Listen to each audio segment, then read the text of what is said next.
Hello Gemini friends, I'm Annie Botticelli and welcome to my video, Gemini December 2020 Astrology Must Knows. This time of year is when Gemini placements really come alive. The addition of the Sagittarius movements, the way that accentuates your placements really brings vim and vigor and excitement and busyness, and you will feel it. It will be very notable. You'll start to have felt it picking up, into November, and now in December, we are full steam ahead. So I've got lots of information as to why all of this is so, and other important points, including an epic connection between Jupiter and Saturn and another eclipse. And of course, these eclipses are of major consequence to you all. So we're going to go through my nice December must-know list, but two little housekeeping notes first. The first thing I want you to know is that is a must-know is that this video is for you if you are a Gemini moon or a Gemini rising, not just for the Gemini sun placements, okay? I always recommend that you watch the videos for at least, if you know other placements in your chart, you can enhance the information for your bigger astrological picture by looking at the charts for these multiple placements. So this is for you regardless of whatever Gemini placement you're watching for. The second thing is that if you're a late Gemini placement, so basically if you are like June 11th through the rest of the sign, and the later into June, the more this is critical, or 20 to 29 degrees, and again, the later in degree, the more this is critical, then I also recommend that you watch my Cancer reports, because late degree placements have charts that look more similar to the sign after them. And I account for that with many of the things I talk about, but you will get a more complete picture for that cuspy, if you're a cuspy person, by watching both Gemini and Cancer reports. Okay, so now let's look at this December 2020 must-know list. The first thing is that we are full steam ahead. We don't have any personal planets retrograde. Mars is getting very feisty in its native sign of Aries, moving forward now for weeks as of the beginning of December and gaining momentum every day we move into December. But besides the personal planets, also the outer planets are full steam ahead. At this point in December, there's only one outer planet that is not yet direct. And in January, that one goes direct. And even most of the star goddesses, except one, actually are direct as of January. So we're really in a time of open stars. So if it might have seemed like this year dragged on in many ways, which I'm sure it did for many people, then you can make up for lost time with the way the stars are now. This is the perfect time for launches, making big decisions, contracts, moves, anything of importance or of long-term significance, or that needs a major push or boost, has a ton of energy now, okay? So if you've been kind of holding back or working in the backdrop and the stars weren't quite right, this is the time where you want to push out as much as is ready to come, because these stars are really raring to go. So you can see my little equation here. Direct movement of the stars equals forward movement for us. Okay, so when we have pretty much all of them direct, you can imagine what that will be like. Okay, so now if you're listening to this before this time, then you know that you've got your launch time coming and you can continue wrapping up unfinished business, doing, backwards, inwards, retrograde stuff, and get ready to be moving full speed ahead. Okay, so the second thing that's very important to note this month, it is a must-know for Geminis, is that we have a lot of Sagittarius energy, including the eclipse, which we will talk about separately. But the way that this affects Gemini is in a complementary relationship. Fire and air signs feed off of each other and fuel each other. So when the planets get into Sagittarius, although they make a 180-degree connection, which is kind of an opposing angle, it still brings everything to life for you and brings you extra energy.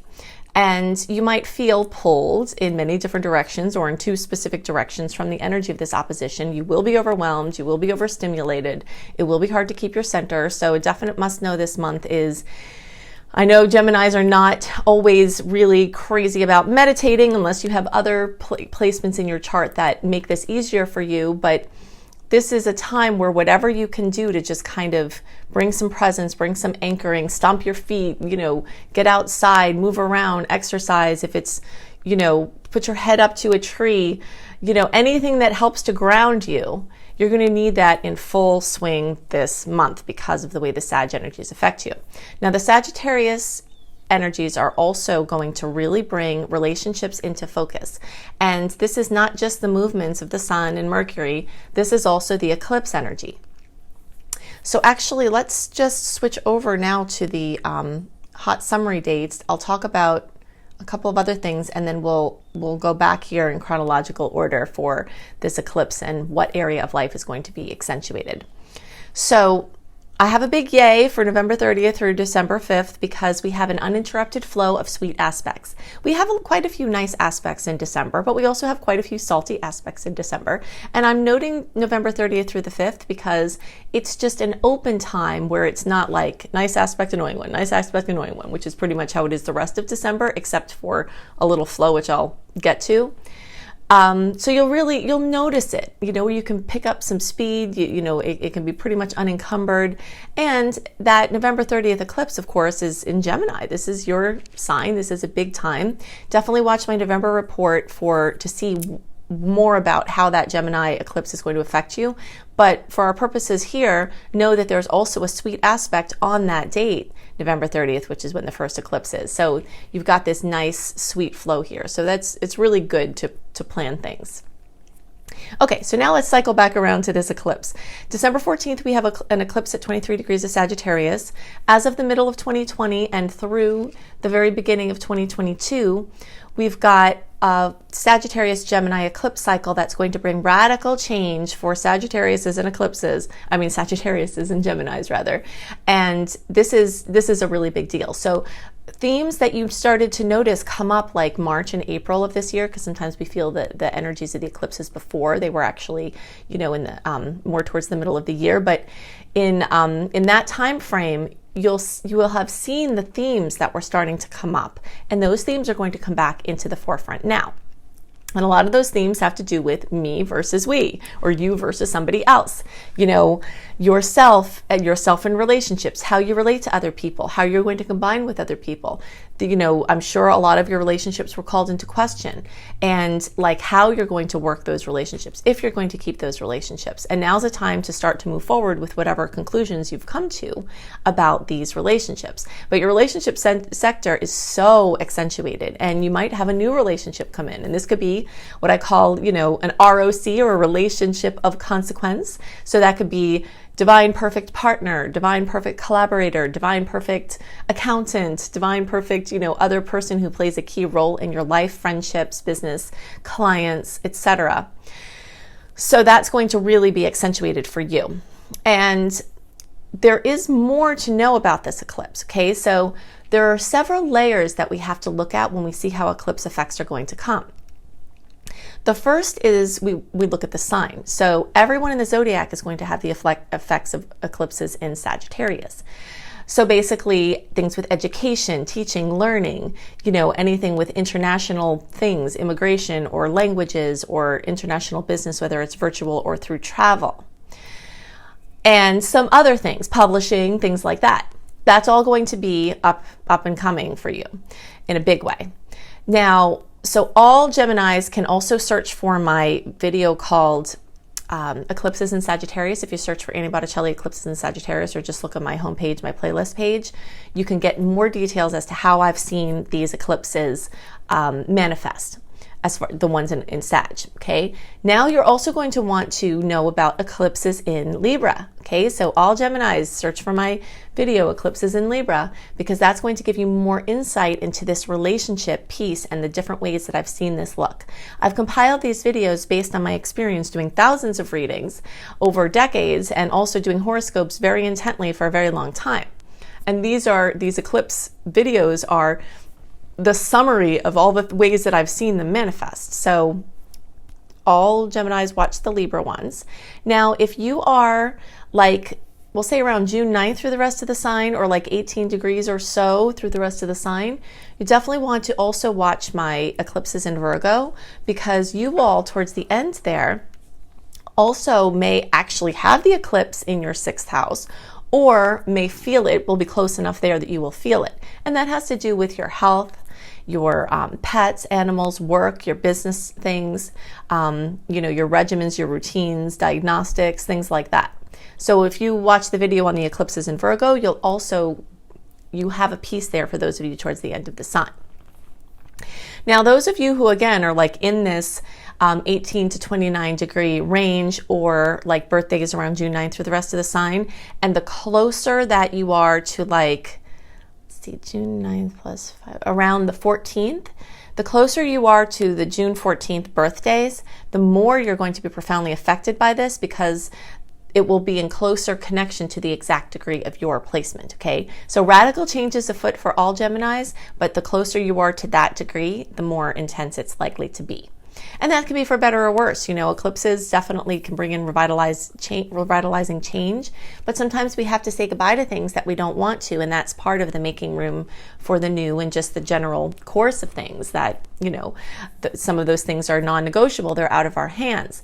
Eclipses do tend to bring life-changing entrances, like new beginnings, and exits and endings. So you will see that time really be dominating right now.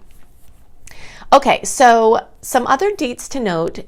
Oh, and by the way, I'm giving you the highlights for the hot dates this month, but if you want a complete list of the sweet dates, the salty dates, all the notable aspects, what they are, what you can expect from them, and the general write-up of the month delivered to your inbox 1 month early, definitely go to anniehelpsyou.com and sign up for my free email newsletter, because you will get this write-up that I spend so much time doing monthly that goes out to my email community. So we're going to hit the highlights here. Another couple of dates to note are December 18th, which is when Mercury will cross over the eclipse point. Remember that eclipses are directly related to the north and south nodes in the chart. The ecliptic point is the point of our karma and our dharma, our highest expression in this lifetime. And that's why when the eclipses are in your sign for the period of time that is, which is the middle of 2020 until, you know, the beginning of 2022, that's why this is such a big time for you all. One of the reasons why is because it's seeking to get you on to your highest expression. And sometimes, depending on how far off we are, there's quite an adjustment that has to be made. It's kind of like, you know, it reminds me of driving a boat. I don't know if you've ever driven a boat. I mean, I guess it's the same kind of with a car, but just like with the water currents and everything, there's always this extra variable where it's like, you know, you're going in a certain direction, you're trying to go there, and then you like turn around for a second, and all of a sudden, you know, the car or the boat is like facing this way, and there are these other factors that are kind of pushing it into this direction. And so the eclipses are kind of like, tick, just put you back in the direction you're supposed to be going. Sometimes though, the direction we think we're supposed to be going isn't the direction. And then in that case, you'll have a radical turnaround with your path in the eclipse time. Okay, so December 25th and 26th, Mars will make a trine with the eclipse point. And so expect more news or movement along the fronts of whatever the eclipse process is for you. And there will be a storyline. So the kind of things that came up in March, April, and into the middle of the year of 2020, those are the like similar themes that will likely be coming up and moved forward. Okay, so December 21st, we've got Jupiter and Saturn in this mega conjunction at 0 degrees of Aquarius. I'm going to save that discussion for after we finish our little timeline here, because that's a little bit more in depth, because it's a big aspect and it's a rare aspect. But I just wanted to kind of note it in the chronology here. So December 24th and December 27th, we've got two of the most amazing aspects. Mercury and then the Sun make a trine, the most fabulous aspect in all of astrology, with the planet of surprises, Uranus. So happy surprises, things that come out of the blue, and these are occurring in an earth sign. So a lot of times that can gel material things, like you get, you know, like something comes in for your holiday present that's like, you know, something that gels something into place for you, or an item you really wanted, or some kind of security or financial news. But then, you know, there are a million ways this can manifest. It's just like the energy of a happy surprise or a mega insight or some kind of notable thing that comes out of the blue that serves you.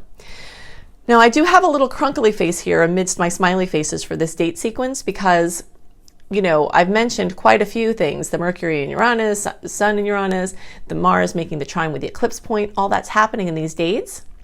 So we have lots to smile about, smiley face with the exclamation points. But then I've got these little, whoa, faces too, because the sun is going to square Chiron. Amidst this niceness, it's kind of like a little bump of uncertainty or self-esteem or something that goes on, but it will be fast passing likely, okay? And hopefully it'll be drowned out in the nice noise of the rest of this. So the next thing that I want to talk about has to do with the full moon on December 29th at 9 degrees of Cancer. This brings fullness, fruition, completion to anything having to do with home, family, your inner world, your emotions. So expect it to be emotional. Full moons are always emotional. I can often feel them. Sensitive people can often notice them days beforehand. And when they're in water signs, sometimes they bring more water, whether it's water in a leak in the house or whether it's, high emotion. But sometimes that emotion can be bliss. It can be like a wonderful family event, having a really good time. But specifically for Geminis, this energy is likely going to affect your finances, okay? Now, especially those of you who are from the beginning of the sign until around 11 or so degrees, the energy of the money house is going to be accentuated for you at this time, and it can bring manifestations. Now, anyone in the Gemini sector can experience the financial outcomes from this full moon, but those of you who are in the early and middle, so basically from the beginning of the sign until around June 11th, or from 0 degrees until like 20 or so degrees, it's more likely for you all because of where it's falling in your house. For the late degree placements, you have it energetically there on the line, but could actually be falling in your first house, which can have to do with your physical body, your recognition, something happening where you're recognized for something and you get thrown into the limelight, or a physical issue can be brought out in a big way, or a physical issue can be solved, like you find a remedy to something that was a problem for you. So those are the areas that will be accentuated there. So in general, a very exciting month. Aries, Mars is going to really accentuate everything for you. The planets are definitely on your side this month.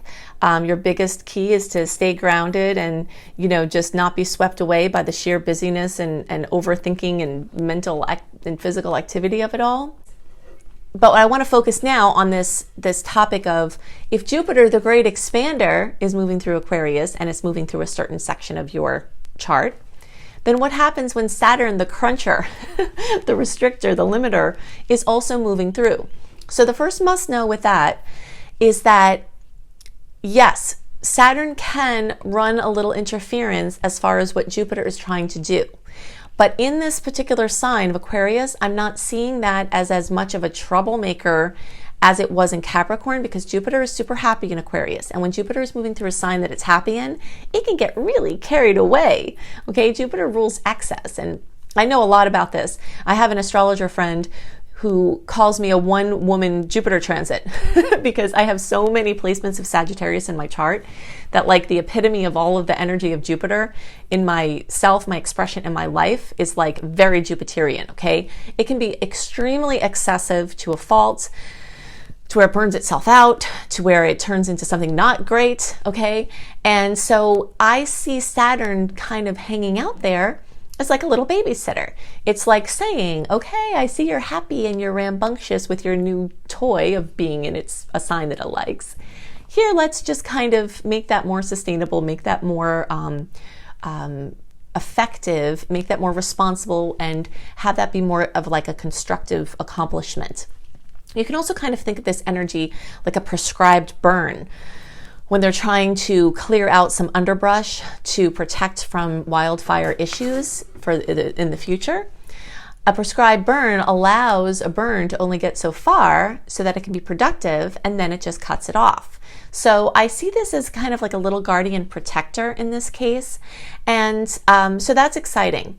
Now, something else to know about this is that Jupiter and Saturn are only in close proximity in the sign of Aquarius for December and January.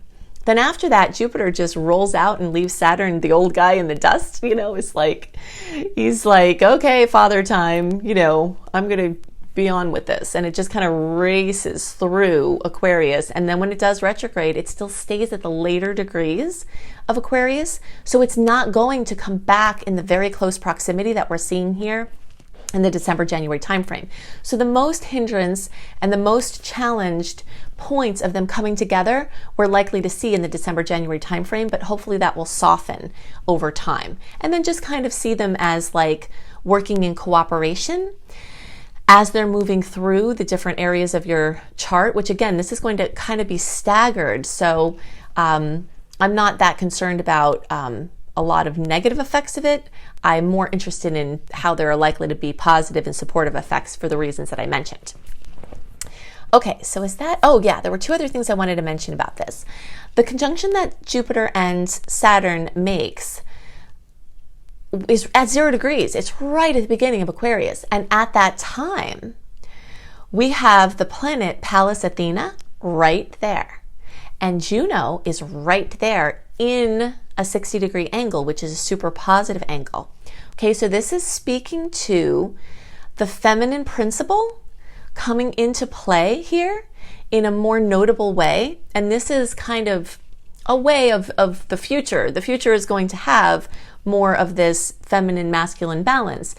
And notice that I'm not saying male or female. It transcends the gender distinction. It's the energy of feminine and masculine within ourselves. It's the energy of feminine and masculine within the society, within the systems. You know, it's just adding more of that balance. So with these two ladies here, you know, kind of supporting this connection, I think it's going to speak to a really nice balance that can also hopefully offset some of the challenge points. And we are in for another wild ride in 2021, I'll be honest with you, you know, but I think the types of changes that will come from the outer planets coming together are more progressive and more have to do with the fact that change is coming and there will be resistance to the change, and that some of the changes that are suggested are not necessarily the best ones, and kind of finding the balance. You know, that's going to be the story of 2021. So if you'd like to have more information about how astrology can help you and how your awareness of the transits can be supportive to everything that you're working on, I have lots of free resources. The free resources are also linked with hyperlinks in the notes below the video. If you click on the more button and the arrow, it's down there. But the first thing to know is you definitely want to go to anniehelpsyou.com, peruse my blog, especially my astrology blog if you're interested in astrology, and sign up for my free email newsletter. That is a definite must do, because that will give you, I don't send out very many emails and they're all very content rich with things that I've created to help you. I don't send out random emails. I send out about 3, no more than 4 emails a month. And they all have, again, links to things that will help you that I've created or that some other people are posting on my blog. So the next thing to note is that you get Shine, my 28-day virtual coaching program, for free when you sign up for my email newsletter. Okay, the second resource is go to lumelife.com, L-U-M-E life.com. That's my school, Luminous Life Multiversity. And this school has some free classes, including a course called Unleash Your Money Magnet, and a couple of wellness classes, including one called Claiming Victory Over Viruses. And then there are also paid courses. Most of my offerings are free, but I do have some paid courses that keep everything going. And one of them is a course called Becoming a Professional Astrologer Mastery Course. If you resonate with how I teach and you want to learn, I can help you to do that. My course is so crazy comprehensive. If you think I go into details in the videos and my other resources, you'll be blown away by the amount of magic that you have at your fingertips, whether it's for your personal pursuits and you don't want to do astrology professionally, or for your professional pursuits. The next thing is at cozybysweetstarlight.com. You will see my written horoscopes, which are much more simple and easier to follow. They're less technical. Also a month, you know, I post my videos for the horoscopes 4 to 6 weeks early, and I post my written horoscopes at least a month early. So you'll see those at cozybysweetstarlight.com, plus an ever-growing list of astrology-kissed blogs, ways that you can utilize your knowledge of the stars and syncing up with the natural rhythms. And speaking of syncing up with the natural rhythms of the universe, definitely get my book, Planetology, How to Align with the Natural Rhythms of the Universe. You can get it on Kindle, you can get it on Audible, you can get it in print, and I suggest Audible one might not be out till like the end of let's see, maybe the beginning to end of November. But you can get the print edition ordered now, and I suggest you get Audible and print because it's a long book and you'll want Audible for that. And it's a reference book, a beautiful hardcover reference book, so you'll want that too. Okay, so you can see it on Amazon, you can see it at any major bookseller. Planetology, How to Align with the Natural Rhythms of the Universe. I hope you have a wonderful month, and I'll see you next month.